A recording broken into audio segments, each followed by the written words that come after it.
الحمد لله رب العالمين والصلاة والسلام على رسوله الأمين أما بعد.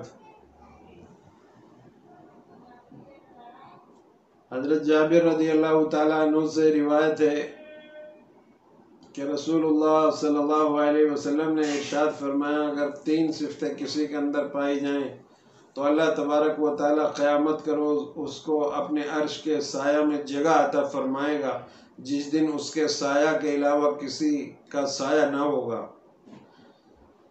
پہلا وہ آدمی ہے جو ایسے وقت میں وضو کرے جب وضو کرنے کے لیے دل نہ چاہ رہا ہو. مثال کے طور پر سخت سردی ہو رہی ہے، آپ کا دل نہیں چاہ رہا، آپ گرم گرم بستر میں لیٹے ہوئے ہیں، لیکن آپ کا دل نہیں چاہ رہا کہ میں وضو کروں، لیکن اذان ہوئی اور وقت ہو گیا نماز کا، اب اللہ کا حکم پورا کرنا ہے. تو اس قربانی کی اللہ قدر کرتا ہے کہ بندہ لحاف میں سے نکلا میرے ڈر اور خوف کی وجہ سے، اور سخت جاڑا اور موسم سردی کا ہے، اور اپنی گرمائی کو اپنی راحت کو چھوڑا، اور وہ جو ہے کھڑا ہو کر کے نہیں میرا حکم کو پورا کر رہا ہے.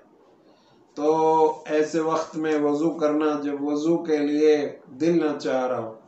اسی طرح آپ گھر کے اندر سو رہے ہیں، آرام کر رہے ہیں اور نیند آ رہی ہے، تہائی رات میں آپ کھڑے ہوتے ہیں اور چپکے سے وضو کرتے ہیں اور 2 رکعت نماز اللہ کے سامنے کھڑے ہوتے ہیں اور اللہ سے معافی تلافی کرتے ہیں. انسانیت سو رہی ہے لیکن آپ ایسے وقت میں اللہ سے معافی مانگ رہے ہیں، تو اس کی بھی اللہ قدر کرتا ہے. اور کسی کو بتائیں نہیں کہ ہم تہجد گزار ہیں، ہم تہجد پڑھ رہے ہیں. لوگ اس کا چرچا بہت کرتے ہیں کہ میں تہجد پڑھتا ہوں. بہت سے لوگ اپنے ماں باپوں کے بارے میں بتاتے ہیں کہ وہ جو ہے تہجد گزار ہیں.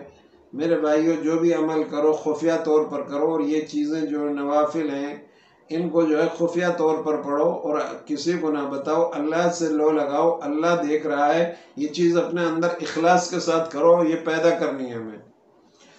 تو ایک تو اللہ کے رسول صلی اللہ علیہ وسلم نے ارشاد فرمایا کہ ایسے وقت میں وضو کرنا جب وضو کے لیے دل نہ چاہ رہا ہو.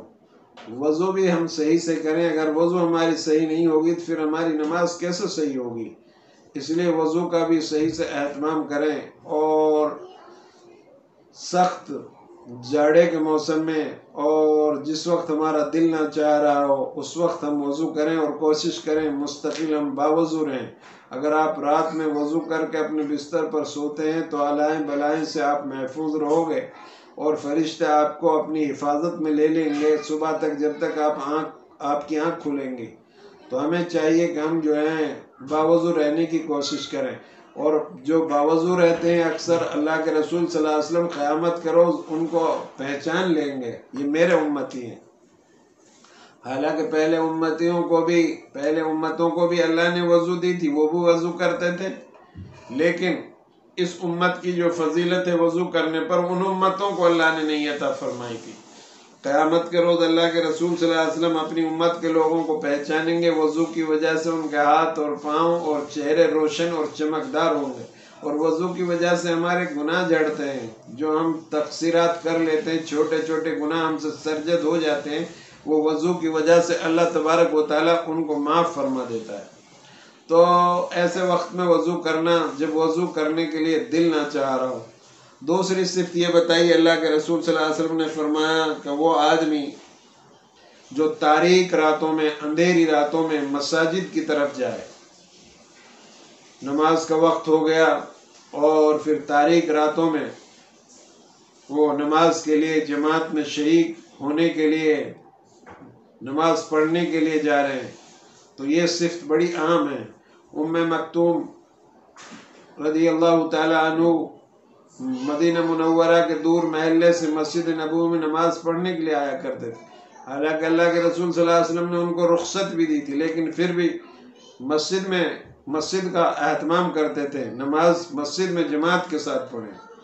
تو تاریک راتوں میں مساجد کی طرف آنا، مسجدوں میں نماز ادا کرنا، اور ہماری تکبیر تحریمہ فوت نہ ہو، تکبیر اولیٰ ہماری فوت نہ ہو.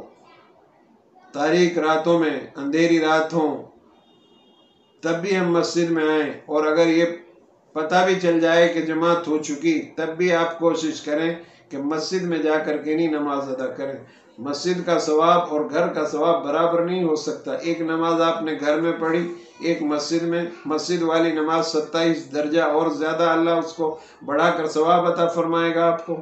تو مساجد میں نمازوں کا اہتمام کرنا، اور اگر آپ کی جماعت نکل گئی، اب ایک دو لوگ اور ہیں تو ایک کو امام بنا دو اور جماعت کر لو۔ کوئی مسجد سے خارج جگہ ہوگی، کہیں نہ کہیں ہر مسجد میں کوئی چھوٹی موٹی خارج جگہ ہوتی ہے، وہاں جماعت کا آپ کو ثواب مل جائے گا۔ تو اہتمام کریں جماعت کی نماز کا، اور مسجدوں میں نماز پڑھنے کا اہتمام کریں۔ تیسری صفت یہ بتائی اللہ کے رسول صلی اللہ علیہ وسلم نے، غریبوں کو کھانا کھلانا۔ ہم جو ہیں غریبوں کا خاص خیال رکھیں، یتیم غریبوں کو اپنا کھانا کھلائیں، اور اچھے اور ایماندار لوگوں کو ان کو جو ہے اپنا مال ان کے اوپر خرچ کریں۔ اور آپ کسی غریب کو کھانا کھلاؤ گے، قیامت کے روز اللہ آپ کو جنت کے دسترخوان سے کھانا کھلائے گا۔ تو غریبوں کا خیال رکھیں۔ حضرت ابراہیم علیہ السلام مہمانوں کو تلاش کر کے لایا کرتے تھے، اور بعض صحابہ مہمانوں کو، غریبوں کو لے کر آتے تھے اپنے دسترخوان پر، اور اپنا مال غریبوں میں خرچ کرتے تھے۔ تو ہمیں بھی چاہیے ہم غریبوں کو کھانا کھلائیں، چاہے وہ مسلمان ہو چاہے غیر مسلم ہو۔ اگر واقعی غیر مسلم ہے، آپ سے سوال کیا اس نے کھانے کا، تو آپ اگر موقع ہے تو آپ اس کو کھانا کھلائیں۔ پہلے زمانے میں مسلمان اپنا شوربہ بڑھا لیتے تھے تاکہ پڑوس میں کوئی سائل آ جائے اس کو کھانا کھلا دے۔ آج ہمارے گھر چھوٹے ہو گئے، ہمارے دل بھی چھوٹے ہو گئے۔ پہلے مسلمانوں کے گھر بڑے ہوتے تھے، دل بھی بڑے ہوتے تھے، مہمان نوازی بہت زیادہ کرتے تھے۔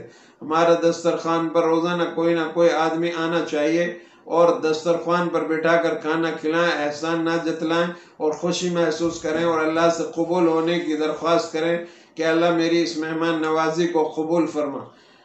مہمانوں کو اور غریبوں کا خاص طور سے ہم خیال رکھیں۔ جو آدمی مہمان کو کھانا کھلائے گا اور مہمانوں کا خیال رکھے گا، اللہ اس کو جنت کے دسترخوان سے کھانا کھلائے گا۔ تو ہمیں چاہیے غریب اور یتیم، مسکین اور بیواؤں کا خیال رکھیں۔ ابراہیم علیہ السلام کے پاس ایک مرتبہ ایک غیر مسلم نے سوال کیا کہ مجھے کھانا چاہیے، تو ابراہیم علیہ السلام نے فرمایا کہ آپ جو ہے مسلمان ہو جاؤ، ایمان لے آؤ۔ وہ چلا گیا، وہی آئی اللہ کی طرف سے، ابراہیم 70 سال سے میں کھلا رہا ہوں اس کو، میں نے کبھی اس سے نہیں کہا کہ مسلمان ہو جاؤ، کلمہ پڑھ لو، ایمان لے آؤ۔ تم سے انہوں نے ایک وقت کا کھانا مانگا، تم نے شرط لگا دی۔ پھر ابراہیم علیہ السلام تڑپ گئے، اور پھر اس سائل کو ڈھونڈ کر لائے، تلاش کیا، پھر کھانا کھلایا۔ اس نے پوچھا پہلے مانگنے سے نہیں کھلایا، اب تلاش کر کے کھلا رہے ہو؟ فرمایا یہ اللہ کا حکم تھا۔ حضرت ابراہیم علیہ السلام کی اس مہمان نوازی کو دیکھ کر وہ آدمی متاثر ہوا اور اسلام میں داخل ہوا۔ بہرحال کرو مہربانی، تم اہل زمین پر خدا مہربان ہوگا، عرش بری پر تم لوگوں پر خرچ کرو گے تو اللہ تمہارے اوپر خرچ کرے گا، اور اگر تم روک کر رکھو گے تو اللہ بھی تمہیں روک کر دے گا، اور اللہ بھی روک لے گا اپنا مال کو۔ تو ہمیں چاہیے یہ 3 صفت ہم پیدا کرنے کی کوشش کریں۔ اللہ رب العالمین سے دعا ہے اللہ رب العالمین ہم سب کو ان باتوں پر عمل کرنے کی توفیق نصیب فرمائیں۔ وآخر دعوانا ان الحمدللہ رب العالمین۔